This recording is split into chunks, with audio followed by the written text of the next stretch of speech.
Hey folks, Ed from Brain Pulp TV, and I am back with something I haven't done in a while, Magic Arena. I'm playing with some of the new Throne of Eldraine cards. In this case, I am using one of the new Brawl decks. Now, for those of you unfamiliar, Brawl is a format.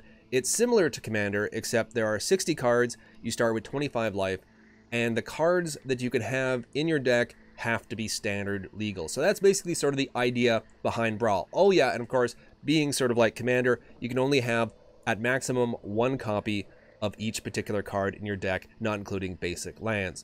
So these decks are not actually going to be released till October 4th. There's going to be 4 decks coming out, and they're going to be released along with the set on its regular sort of release date. However, on Magic Arena right now, there is an event which allows you to play one of 4 of these particular Brawl decks. So I've been playing around with it. As you can see on the bottom bar there, I have 6 wins already, and I wanted to share it with you guys because this has been a lot of fun. I've never experienced Brawl before. This is the first time, and I gotta say my experience so far has been pretty positive.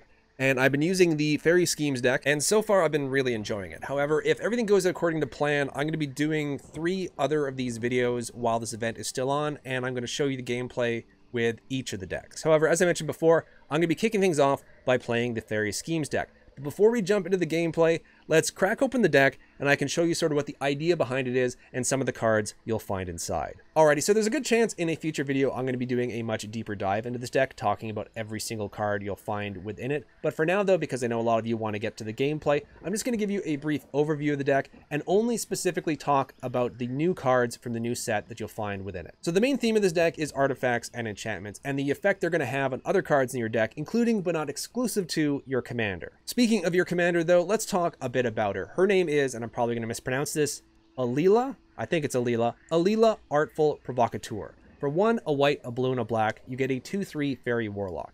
She has Flying, Death Touch, and Lifelink.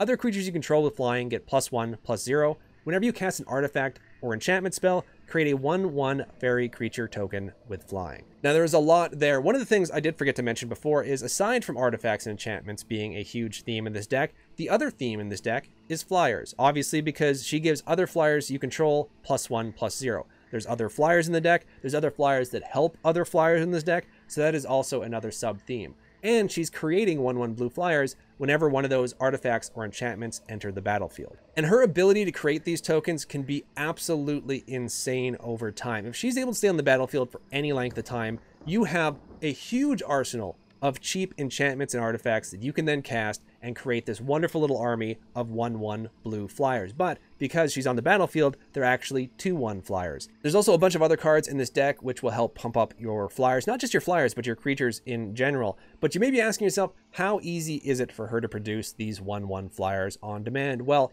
this deck is chocked full of cheap artifacts and enchantments, which is basically like the fuel that'll feed her fire, and she just spits out these 1/1 fairies constantly throughout the game. Once again, in this video, I'm not going to go through every single card, but let's talk about some of the other cards from the new set, which are really, really useful in this particular deck, starting with Witching Well. For 1 blue, you get an artifact which has, when it enters the battlefield, scry 2. Pay 3, 1 blue, sacrifice it, draw 2 cards. So thanks to your commander, a lot of times this card plays as 1 blue to scry 2 and create a 1/1 fairy with Flying. As well too, don't discount its extra ability of being able to sacrifice it later on to draw 2 cards, because mid to late game, that can be huge. The next card in this deck from the new set is Corridor Monitor. For 1 and 1 blue, you have a 1/4 artifact creature construct. When it enters the battlefield, untap target artifact or creature you control. Now obviously this card can be great to cast in your second main phase after you've attacked. You can now untap one of your creatures that did attack and you have it as a blocker. But there are also a lot of mana rocks in this particular deck, and they're all artifacts.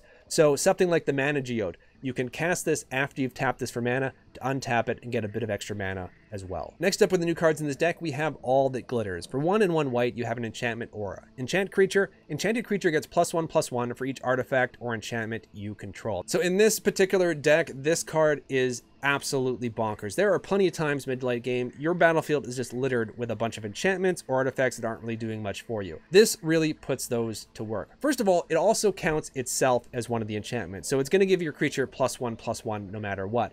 But there's been plenty of games where this has pumped up creatures +4, +5, +6, and if you put it on something like your commander, for example, which has lifelink, it can really make a huge swing later in the game when maybe you're getting pretty low on life. but even if you just put it on one of your 1/1 fairies, it could still have a huge impact. Okay, moving on now, we have Frogify, which is a great bit of pseudo removal. For 1 and 1 blue, it's an aura enchantment. Enchant creature. Enchanted creature loses all abilities and is a blue frog creature with base power 1/1. It loses all other card types and creature types. This card is absolutely wonderful to cast on your opponent's commander, because not only is it now just a 1/1 that doesn't do anything else, but it's not going back into their command zone, which means they still have to figure out a way to get rid of it before they can cast it again. Another new card is something which I'm excited for, not just in Brawl and not just in the new set, but in Commander as well too. We have Arcane Signet. For 2 mana, you get an artifact, tap it, add 1 mana of any color in your commander's color identity. So yes, this is a nice little cheap mana rock which acts as great ramp in any Commander or Brawl deck. Also, on a side note, it is so weird to see a card like this printed in a regular expansion and not like a set of Commander decks. I mean, I understand they're really pushing Brawl with this, but this is not something I would expect to see in a regular expansion again anytime soon. Moving on now to the next new card, it is Golden Egg. For 2 mana, you get an artifact. It is a food artifact, which is new and interesting. When it enters the battlefield, draw a card, so it's nice, it replaces itself. You can pay 1, tap it, sacrifice it, add 1 mana of any color, so it could potentially help you if you're a bit color screwed. It also has pay 2, tap it, sacrifice Golden Egg, you gain 3 life. Now, there are a few cards in the new set which apparently create sort of food tokens, and that's sort of the main function of food tokens, where you can sacrifice it and gain 3 life. So this is kind of a neat little play on that. It comes with an extra ability of, once again, being able to replace itself, and also possibly fixing your mana a little bit if you're a bit color screwed. But generally in this deck, it's going to be used pretty much just to activate your commander, or be used towards some of the added effect that some of the other cards have for having extra artifacts on the battlefield. Okay, so for the next new card in this particular deck, we move on to the 3 drops, and it is Animating Faerie. For 2 and 1 blue, you get a 2/2 fairy with flying, but it also has an adventure aspect to it. Bring to life. For 2 and 1 blue, you get a sorcery. Target non-creature artifact you control becomes a 0/0 artifact creature. Put 4 +1/+1 counters on it. Now, this is a brand new type of card which is coming out for the first time with this set. And the way it works is you can use the adventure part of the card. So in this case, it's a sorcery. You can cast that, and then the card goes into exile.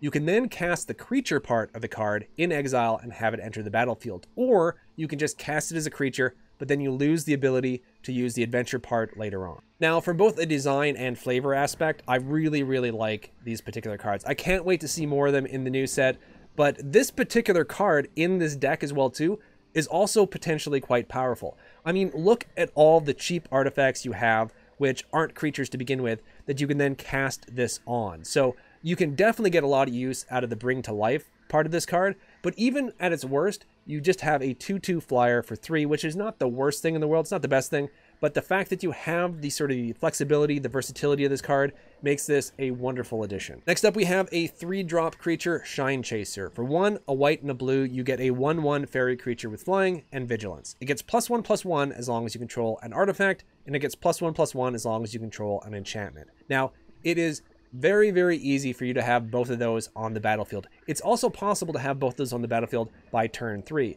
So this could enter the battlefield as a 3/3 flyer with vigilance for just 3. Still in the 3 drops, we have yet another new creature from the new set. This time it is Shambling Suit. For 3 mana, you get an artifact creature construct. It's got 0/3, but its power is equal to the number of artifacts and or enchantments you control. So this will enter as a 1/3 because it does count itself when it comes to artifacts. And once again, it is so easy to have a bunch of artifacts and enchantments on the battlefield at any given time, so this could enter with quite a bit of power behind it. Now we have a card which I sort of misjudged the power of when I first looked at it. I didn't think this card would be that useful in this deck, and I was, for the most part, quite wrong. It is Mace of the Valiant. For 2 and a white, you get an artifact equipment. Equipped creature gets +1/+1 for each charge counter on Mace of the Valiant and has vigilance. Whenever a creature enters the battlefield under your control, put a charge counter on Mace of the Valiant. So if you get this card out early enough, it can be absolutely bonkers mid to late game. There was one game where I think I had it up to a +9/+9 artifact equipment. Also, if you're able to get this out after your commander is out, it's going to enter with a charge counter on it essentially, because it's going to enter the battlefield, trigger your commander. Your commander is going to create the 1/1 fairy, and then this is going to get a charge counter. So immediately it's going to have value if it enters the battlefield after your commander. Now keep in mind, I don't know how useful this would be in a regular constructed deck, but in this particular Brawl deck, this card was, like I said, quite surprising. Still in the 3 drops, we have the next new card in this deck. It is Heraldic Banner. For 3, you get an artifact. As it enters the battlefield, choose a color. Creatures you choose of the chosen color get +1/+0. You can also tap it to add 1 mana of the chosen color. So yes, another cheap artifact. This one has a built-in Anthem effect, and it also acts as a bit of ramp and possibly mana fixing, because there was one game that I played where I cast this and I chose a color not because I had any creatures of that color on the battlefield, but because I was particularly color screwed at that moment. So this allowed me to actually now tap for that particular color. Moving on now to a 4-drop card from the new set, we have Arcanist's Owl. For 4 hybrid white-blue mana, you get a 3/3 artifact creature bird. It's got flying. When it enters the battlefield, look at the top 4 cards of your library. You may reveal an artifact or enchantment card from among them, put it into your hand, put the rest of them on the bottom of your library in random order. So yes, at its absolute worst, it's a 3/3 flyer for 4, which isn't necessarily bad. It also has the wonderful little filter ability, so you can look at the top 4 cards in your deck, but also keep in mind, this is an artifact creature, which means it will activate your commander and a whole bunch of other cards in the deck. Now, there are no other new 4 or 5 drop cards from the new set in this deck, so let's move on now to the 6 drops and talk about Shimmer Dragon. For 4 and 2 blue, you get a 5/6 dragon creature with flying. As long as you control 4 or more artifacts, it is hexproof. Tap 2 untapped artifacts you control, draw a card. Now, having played around with this deck for a while, I've really grown to like this creature. First of all, it's a 5/6 body with flying for 6, which on its own is pretty nice. Also, the ability to give it hexproof is way easier than you may think. Having 4 artifacts on the battlefield by turn 6 isn't really that difficult. It doesn't even have to be turn 6 because you have so many mana rocks, and the mana rocks are all artifacts. So a lot of the times this will enter hexproofed. But even if it doesn't, you will most likely at least have 2 artifacts on the battlefield, which you can then tap to draw an extra card. And that's not a tap ability, which means if you have 6 artifacts on the battlefield, not only is this hexproof, but you can use his ability 3 separate times if you tap each of those artifacts, which means you're drawing 3 extra cards for having 6 artifacts on the battlefield. Now, yes, having 6 artifacts in the battlefield may seem a bit insane, but in this deck, it's not that difficult to accomplish. So yes, Shimmer Dragon has proven to be a great card in this deck. Even its card draw ability alone has basically saved me in a lot of games where I thought I was going to lose for sure. Speaking of cards which ended up saving me in games I thought I was going to lose, we have Banish into Fable. For 4, a white and a blue, it's an instant.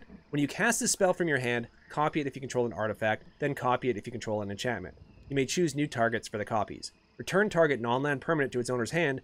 Create a 2/2 white knight creature token with vigilance. So yeah, it may be a bit costly to cast, but 1, you can cast it on instant speed. And 2, as I've mentioned, I don't know how many times already, it is not that difficult for you to have both an enchantment and an artifact on the battlefield at the same time. So this will copy itself 3 times more often than you may think. And when it does, you're not just bouncing creatures back. You're getting 2/2 white knights with vigilance. It is such a huge swing, especially late in the game, where your opponent may think they have you on lock. You can do this at the end step of their turn, and then all of a sudden you're going into your turn with them having 3 less blockers and you having 3 more attackers. Alrighty folks, we've now reached the final new card in this deck, and it is Workshop Elders. For 6 and 1 blue, you have a 4/4 Human Artificer. Artifact creatures you control have flying. At the beginning of combat on your turn, you may have target non-creature artifact you control become a 0/0 artifact creature. If you do, put 4 +1/+1 counters on it. So remember all those cheap artifacts that you cast early in the game, which have just been sitting on the battlefield like bumps on pickles, not really doing anything for you? This card hits the battlefield, and all of a sudden, those are going to do a whole lot of extra work for you. So there you go, folks. That is all the cards from the new set that are in this deck, other than, of course, Command Tower, which has been around for a while in regular Commander sets. But there are also a lot of other great cards in this deck as well. There's Massacre Girl, there's Kaya's Wrath. Both of those can act as great board wipes. There's also Spot Removal, Conclave Tribunal. There's Law Mage's Binding, Mortify. Those are all really great. There's also Smothering Tithe, which is a really great card, which is going to help you ramp up, because a lot of the time your opponent is not going to be able to pay the extra 2, and you're going to get that treasure token, which could really help you cast your commander again if it's been bounced back to your command zone a few times in the game. So overall, I really, really like this deck. Not just because of the new cards, but because of the overall feel and build of it. Okay, so now that we've gone over the deck, let's jump into the gameplay. But one quick note before I do, I meant to actually raise this particular box up to the top corner during the gameplay, so it's not obstructing any of my land or my deck or my discard pile. Forgot to do that during the recording. I'm actually recording this after I did those recordings. So for these 2 games, you're going to see I'm in not the best position, but in the future Brawl deck videos on Magic Arena, I will be up top during the gameplay, and I won't be obscuring any of the battlefield or my deck. And now that I got that disclaimer out of the way, let's get to the first game of this video, and you guys can see a little bit of what Brawl is all about. Okay, so we have It's not the worst. It's not the worst. Because I can actually have this on 2, use this, the Bring to Life ability with this card. Because this card, you can cast the sorcery, and then it goes into exile, and you can then cast the creature. Does it go into exile? You may then cast the creature later from exile. So, I also have a Scryland. Yeah, I'm going to keep this. This looks like it should be fine.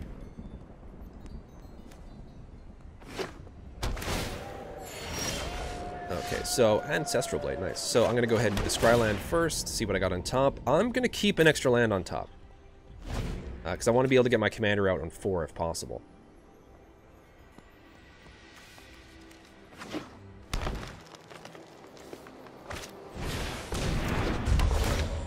So they have the Mask of Immolation. Doesn't give it haste though, so not going to be able to swing in. Alrighty, so I'm going to do the Emergence Zone. And then I'm going to bring out... Do you want to bring out that, or the... I'll bring out the Ancestral Blade. Because this way I get to create my own little creature here. So now I have a 2-2 versus their 1-1.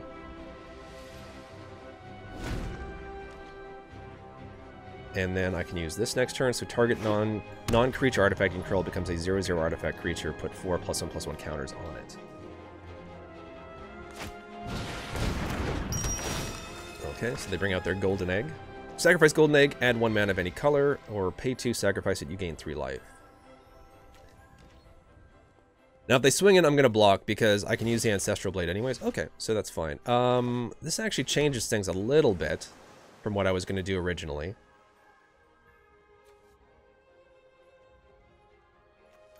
Do I want to do Guild... I think here I'll do Guild Globe? Actually, no, I'll attack with the 2/2. I'm assuming they're going to block, and then sacrifice it... No, they can't, because they have to... If they block, they have to sacrifice it to do another damage. Okay, that's fine. And then we're going to go ahead and do the Globe. This is going to allow me to draw an extra card. I was thinking they'd be able to block with this and then sacrifice it and draw an extra card, but they can't. So, and then end the turn there. So now I have another artifact that I can use with this extra ability. But I may just go ahead and cast my commander next turn, because I want to be able to start, like, you know, getting some extra value for it by creating the 1/1 flyers, and I have an enchantment and I have an artifact in hand, so...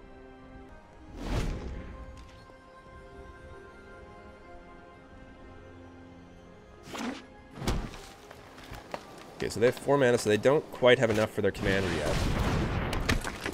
Sacrifice 2 other creatures. Any number of target players each lose 2 life to sacrifice a creature. Okay. That's fine. I'm going to be able to create so many creatures soon, so I'm not super worried about that coming online, but... Okay, so instead of playing the tap land, I think I'm going to go ahead and do the swamp. Actually, first I'm going to go ahead and swing in. I don't think they're going to use that jump block, but I don't know for sure.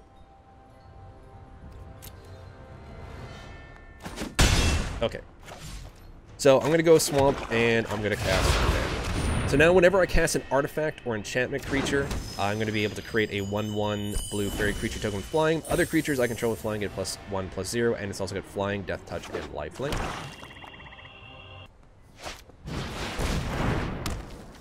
So whenever a creature you control dies, you gain 1 life and draw a card. I'm not super worried about that right now.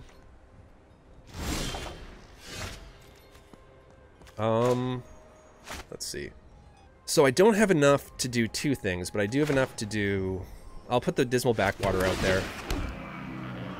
And I think I'm going to go ahead and do this, and then choose blue as the color.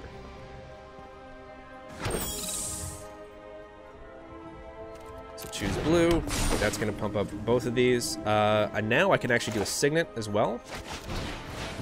It's going to create another 1/1 flyer, but it's going to be a 3/1 flyer because of... So even if they sacrifice this to ping one of them, it's not that big of a deal. And I'm just going to go ahead and swing in with both.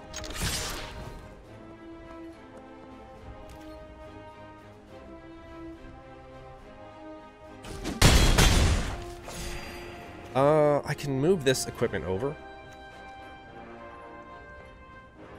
Yeah, I'm going to do this. And see if in response they sacrifice their creature. They don't. Okay, so that's good for me. I thought immediately they were going to sacrifice and get rid of that before it went over to the equipment went over, so... Luckily they didn't, so...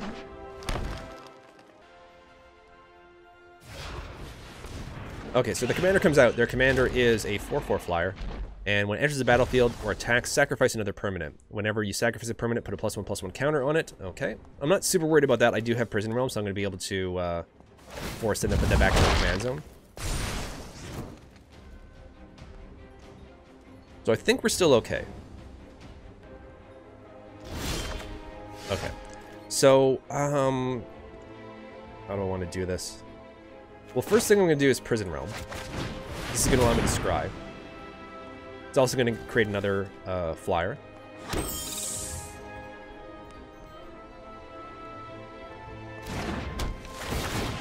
And we're going to go ahead and put that back in their command zone. I'm assuming they're going to put it in their command zone. If they have something to immediately get rid of my enchantment, then they might allow it to be exiled, but I can't see that happening.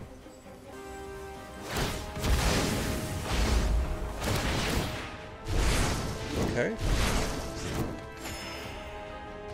So they're going to draw a bunch of cards, and I have to sacrifice a creature. I'm just going to sacrifice the one that's not getting pumped.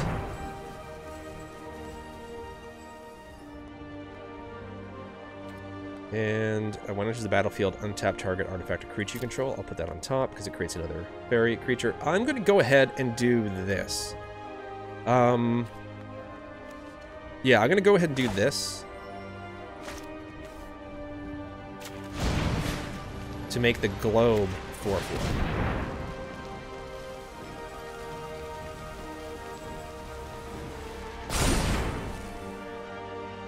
And then I'm going to swing in with the team. So that's 4, 8, 9, 10, 11, 12, 13, 14. So it leaves them 4. So it's a pretty strong board, but I mean, board wipes. There's definitely going to be board wipes. They've got a huge mitten full of cards, so they got any number of answers they can use, and I kind of see a board wipe in my future. I mean, the good thing is I can cast everything else from my hand. Shimmering Dragon is actually... Okay, so that's going to do nothing for them. Yeah, okay, that's fine. Because I can definitely do at least 4 damage next turn. And they don't really have anything else in hand that can help them, or on the board that can help them, so we just go ahead and swing in. And there we go. Excellent! So there we go, we won the first game that I'm showing you anyways in the video with the Brawl deck, with the Faerie Schemes Brawl deck. Okay, so we have a turn 2. We have 2 different turn 2 plays. We don't have any blue!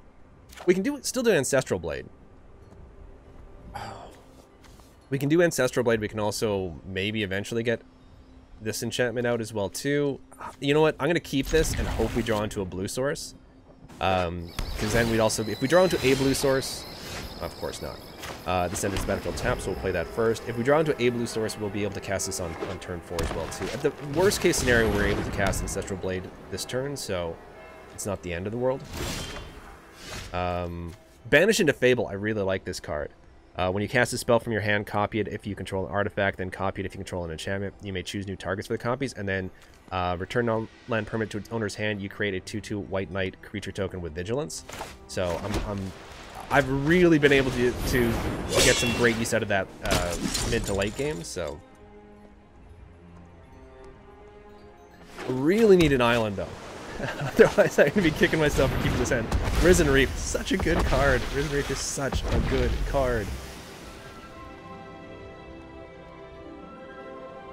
So they still have 1 mana available with them for the... Ah, there we go. Okay, so I'm going to go ahead and do this now. I'm going to swing in. Okay, good. We really needed that blue source badly. So we'll just go ahead and end the turn. So next turn we're going to bring out our commander. This is a very interesting commander. So it's got Vigilance, and whenever you cast a creature spell, if I can bring it back up, draw a card, and then you may put a land card from your hand onto the battlefield. Pay 3, return target creature you control to its owner's hand. So I played against this where they've been bouncing things like the Meteor Golem or Frilled Mystic back into their hand, which has been absolutely brutal for me. In this case, let's go ahead and I'm going to bring this out.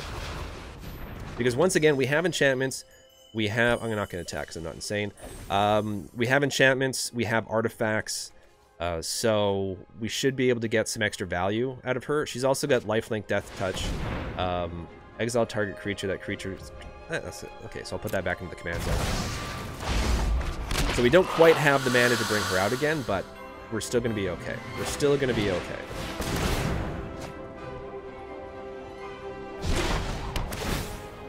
We do end up with a 3/3, which is fine. I can also use this to turn this into... Oh, okay, so we have the board wipe we need, right? So we do this, we Massacre Girl, we wipe the board. Yeah, we're just going to go ahead and do this. So if we Massacre Girl... Yeah, we're just going to do this, right? We're going to Massacre Girl. We could also swing in first to see... No, because then that could screw up things for... Yeah, we're just going to Massacre Girl. So it's going to destroy that. It's going to destroy those, that, and then the entire board's gone. God, it's such... This is such a crazy card. This is absolute... And then you end up with a 4/4 with Menace at the end of it, so that worked really well. And now their commander's going to cost 2 more. So their commander now costs 7. They've only got 5 on the board. 6. Okay, so they may be able to cast their commander next turn. If we get another land, we can bring our commander back out. Excellent. So we do get another land, and now Massacre Girl has Menace, so they're not going to be able to block this. And we're going to go ahead and bring the commander. Because once again, if we're able to start casting some of our enchantments and some of our... And we can cast now both the Corridor Monitor and Angelic Exaltation. I don't know why I was struggling with that there next turn, so... no blocks. I'll take it.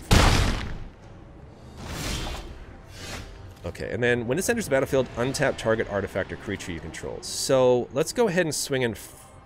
Wait, do we do this first? Whenever a creature you control attacks alone, it gets +X into the end turn, where X is the number of creatures you control. So yeah, let's do this first. Yeah, we'll do this first. And then we're going to go swing in with just Massacre Girl, because remember it has Menace. Then we'll bring this out, and that's going to create another 1/1 Faerie. Untap that. Okay. So with the number of creatures we're going to have on the board, and this having Menace, this can actually get bonkers with Angelic Exaltation on the board, and we can also even make it even bigger with Ancestral Blade if we want to. Now, I've lost from better positions against this deck before, because once again, its bounce shenanigans, being able to put stuff back in the hand and then send it back out, is absolutely insane.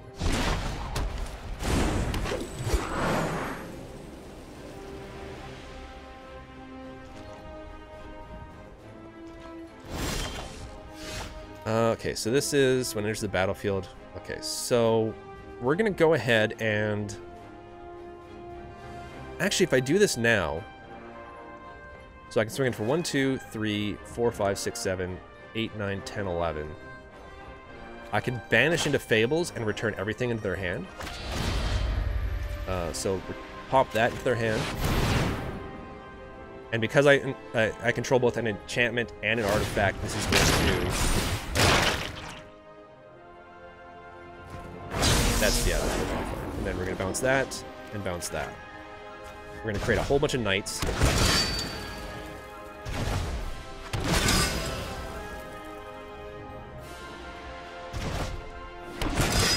And then we just swing in with Massacre Girl, because that's going to create... Yeah, make it a 12. Yeah, okay, there we go. So yeah, we did more damage by doing that as opposed to swinging in with the rest of the team, because then it would have just been 4, 6, 8, 9. So we're able to do a lot more damage. Hey, and then we won the video game. So awesome. I'm pretty happy about that.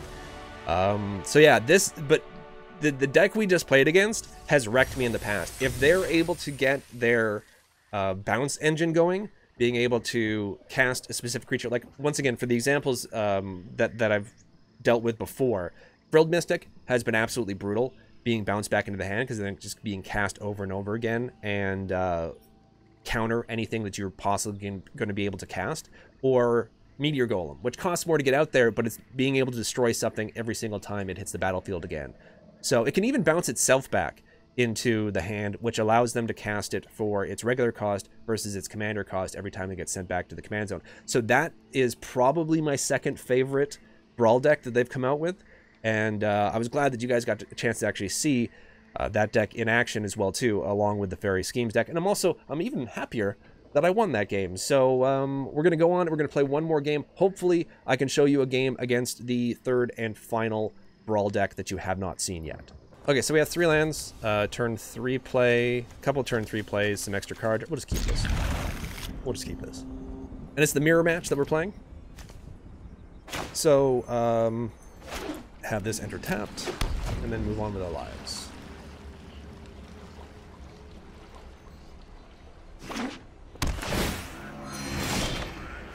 Okay. There we go. Nothing super exciting to start off this game with, but we'll be able to get the Mace out, which is nice. We'll actually turn it into a 4/4 creature if we want to.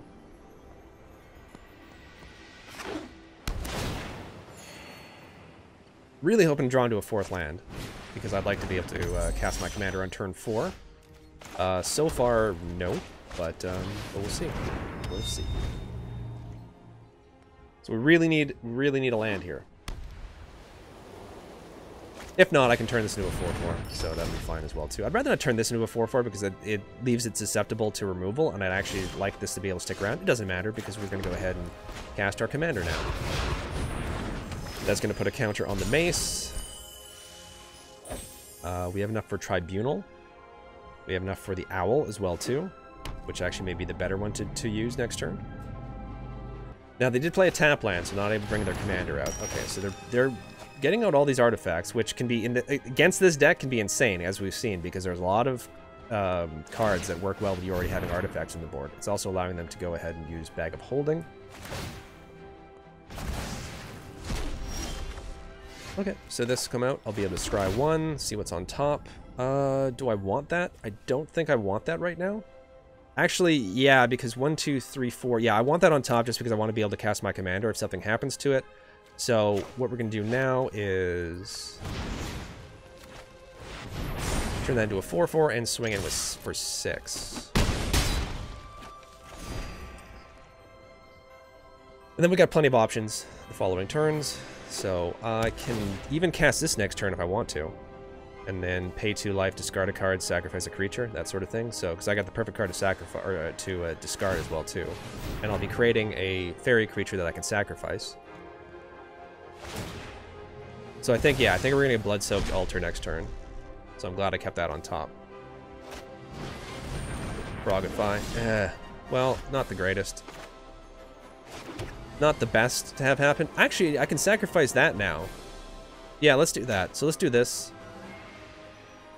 Pay 2 life, sacrifice. Okay, so we might as well swing in with everything, right? Yeah, swing in everything. Then we'll bring out the Blood-Soaked Altar. We're gonna pay 2 life. Yes. Okay, so sacrifice creature. Boom. Sacrifice that. Submit 1. Command zone for her. Then we're going to discard Chemister's Insight, because that could be used in the graveyard. And there we go. Now we have a 5/5 flyer. And we'll be able to cast this next turn if we want to. We have backup removal with Conclave Tribunal. We can bring out another flyer if we want. There we go. So we're just going to go ahead and Tribunal that. We're just going to pay full retail cost for the Tribunal. Okay, we'll bring this out first. So Tribunal is going to be 4, right? Yeah, so we'll do this. Pay that. Get rid of her. If they put it back to the command zone, that's good for us as well too, because they don't have the mana to recast it right away. Swing in for another 9. 2 mana available, nothing really to do with it. We could do this, but I don't see the point in that, so we're just going to go ahead and end the turn. Quite the interesting board. There we go. Excellent. So that mirror match went a lot quicker than I was expecting, because I've played other ones before, and they took forever. So there you go, folks. That was some gameplay with the Faerie Schemes Brawl deck. Now, as I mentioned at the beginning, if everything goes according to plan, I will be doing 3 other videos showing off the other 3 decks. Probably the next one I'll be doing is Knight's Charge, because you never really got a chance to see that deck in action here, either from me or my opponents. So that will probably be the next video. Keep a lookout for that. In the meantime, though, thank you guys so much for watching this one. I hope you enjoyed it. If you have any questions or comments, or you want to let me know what you think of Brawl as a format, or some of the new cards you saw from the new set, please let me know in the comments section below. Now, with all that said, take care, everyone. I hope you have a wonderful day, night, morning, evening, whatever it is, wherever you are. May all your opening hands be mulligan free, and I'll see you all again very soon.